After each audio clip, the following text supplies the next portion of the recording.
problem in the world is being able to determine the past actions of a process, a malware, or a user. And what we're solving is the ability to roll back transactions within file systems to determine actions that occurred in the past. It's a time machine for file systems. So traditionally, we look at artifacts of past execution, but they're limited in their view. They're only capturing certain actions that take place as defined by the system.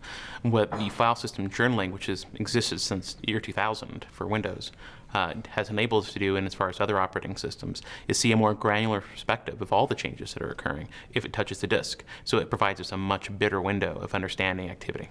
Best case scenario, we could have about a month, 2 months worth of data of every file in use. If you're trying to prove what someone was up to or what a piece of malware was accessing, if you're trying to figure out if data exfiltration occurred, if you're trying to figure out data exfiltration, this is your best friend, because you can go through and see what files were being opened and accessed during the time of the incident. The biggest thing they need to do is understand that the data exists, so they have the ability and the opportunity to be able to look at it. And then there's tools like ours and others out there who they can use.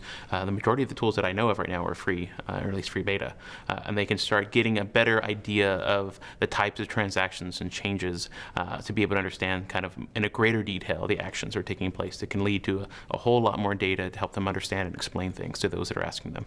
I've been spending most of this year going out there and speaking to get people aware of the fact that you can do it. It's been such a kind of an enigma in the file system for a long time where people knew it's important, they knew there's something in there, but being able to understand it and parse it has been a much greater difficulty. It's interesting because this is a security audience mainly, and I'm a forensics guy from a security background. So I wanted them to understand what was possible, and that if they wanted to kind of get out of the security bubble, that there are some really interesting things that they should be aware of, especially when they get involved in some types of response scenarios where they're dealing with an active nation state, bad guy, or malware.